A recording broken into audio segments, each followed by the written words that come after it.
Hi,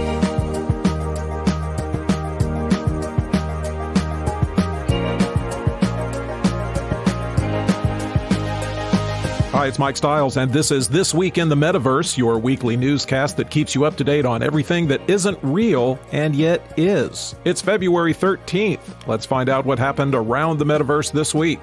Nothing hurts your feelings more than there being a club and the people in that club working hard to make darn sure you don't join it. I don't know, I guess that depends on the club. But crypto businesses want in on the financial system club, and that club seems increasingly uninterested. At least in the U.S., authorities are using some techniques to restrict crypto firms and stop banks from offering services to them. All this is alleged, of course, but the anecdotal evidence is pretty strong. The strategy seems to be to wall off the financial system from crypto, using several agencies to discourage banks from dealing with them. Nick Carter, co-founder of venture firm Castle Island, says the point of that is to leave crypto businesses unbanked. From Carter's chats with bank executives, he says, "They tell me they're facing immense pressure from the Fed and FDIC. Founders are telling me they can't get bank accounts anywhere for startups. Regulators threaten and bully bank leadership behind the scenes, then publish guidance stressing banks are free to service crypto clients. They're not." Anyway, if there's no way to exchange coins for the dollar, and if crypto exchanges close up shop in the U.S. financial establishment will have successfully defended itself against innovation. If you're a big fan of the Metaverse, you will be welcome in Saudi Arabia. They're big proponents of it and have shown a lot of early interest in it. Now they've signed some kind of memorandum of understanding with the Sandbox. What's the understanding? I don't understand it. R.T. Watson at The Block says no one will say anything about it or give any details. What are they going to do? What does it mean? Sandbox co-founder Sebastian Bourget said, "It was a true honor to sign our Memorandum of Understanding partnership between the Sandbox and the Saudi Arabia Digital Government Authority. We look forward to exploring, advising, and supporting mutually each other in activations of the Metaverse." Yeah, but what does that mean? The Saudi Arabia DGA is that country's authority that deals with all things digital government. I can tell you the deal was signed at the Leap Tech conference in Riyadh, but that doesn't tell you much. Sandbox is considered an early leader in development of the Metaverse, and Saudi Arabia, as well as the United Arab Emirates, have been pursuing policies and investments in crypto, Web3, and the Metaverse. I have an understanding with my ex-girlfriends. Should I get a memorandum for that? We just talked about how into the Metaverse Saudi Arabia and the UAE are, but what if you examined the tweets of regular old citizens around the world to determine how they feel about the Metaverse? Which countries love it, and which countries are dubious at best? Well, Ezra Reguera writes that's exactly what crypto data website Coin Kickoff did. They looked at 1.6 million tweets, talk about doom scrolling, to measure Metaverse sentiment. Who's feeling most positive about it? Vietnam. 56.8% of Metaverse-related tweets from there were supportive of it. In fact, East Asian countries were generally positive. In addition to Vietnam, good vibes came from the Philippines, Ukraine, Nigeria, and Indonesia. On the other end of the spectrum, don't expect to be virtually kissing the Blarney Stone in the Metaverse anytime soon because Ireland doesn't seem interested. 14.4% of Metaverse tweets from there were negative. I think they like banshees more than they like the Metaverse. Other Western countries joined them in being Debbie Downers, including Denmark, New Zealand, Canada, and the United States. But we're negative about everything except Beyoncé, so don't listen to us. What's not going to happen is all that negative sentiment stopping development of the Metaverse. It's just that if this podcast doesn't blow up in Ireland, I shouldn't let that keep me up at night.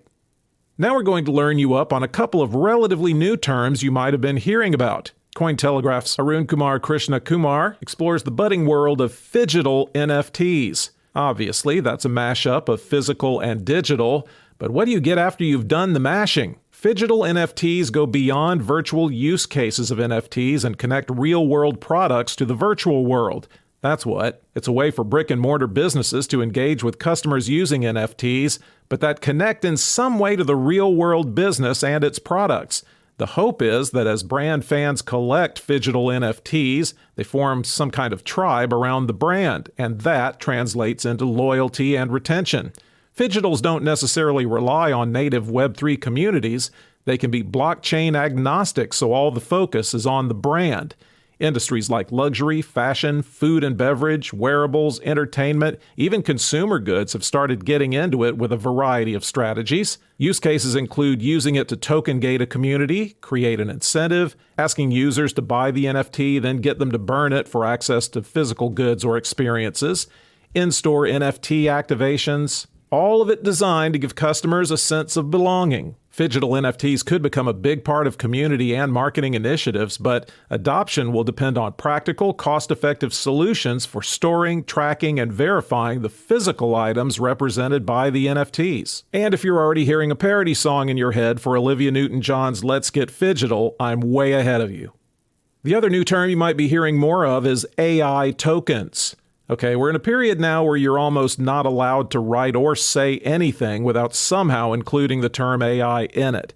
It is the topic of 2023 and probably what I should have made this podcast about. But for our interests, how is AI getting applied in the crypto industry? Decrypt's Nathan Reif helps answer that by writing, enthusiasts see it as a vital part of new financial and social ecosystems, including decentralized finance. As for AI tokens, they're cryptocurrencies that use AI to improve security, user experience, scalability, or several other factors. The thinking is it can be trained to put more automation and add trust or efficiency to crypto systems. Not enough for the U.S. financial system to stop screwing with it, but still. AI tokens can also be digital currencies that power AI-based projects like decentralized marketplaces or content generation services. Take ChatGPT, for example, which I was somehow able to write this podcast without. I'm an enormously capable boy. If it's done nothing else, it's fired up the conversation and expectations around AI.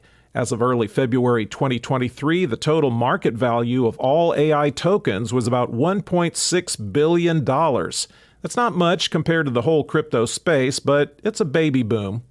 Finally, Paris Hilton is going to find you love and lifelong happiness, and she's going to use the Metaverse to do it. I knew she was the answer to the world's emotional and relationship problems. Jesse Whittock reports Paris's 1111 Media has teamed with the Sandbox, no, not to write Saudi Arabian memos of understanding, but to create Paris Land, which is going to be an interactive, non-reality reality hookup show. They're promoting it with more elegant language than that. They call it a romantic adventure set on a tropical island. It's hosted by Paris herself, who has a little more time to do it since her Netflix cooking show was canceled. It launched February 13th, and it'll run for about a month.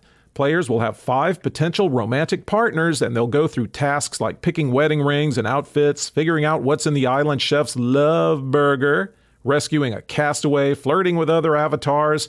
Once they pick somebody, they'll have a wedding. Paris will say, "That's hot," and she'll DJ the reception. Say what you want about Paris. She's been right up there with Snoop Dogg in figuring out good business use cases for the Metaverse, co-founding 1111 Media back in 2021. The company's head of Web3 and Metaverse, Cynthia Miller, says, "We're thrilled to celebrate another holiday in the Metaverse, this time in the Sandbox with a mission to help people find love."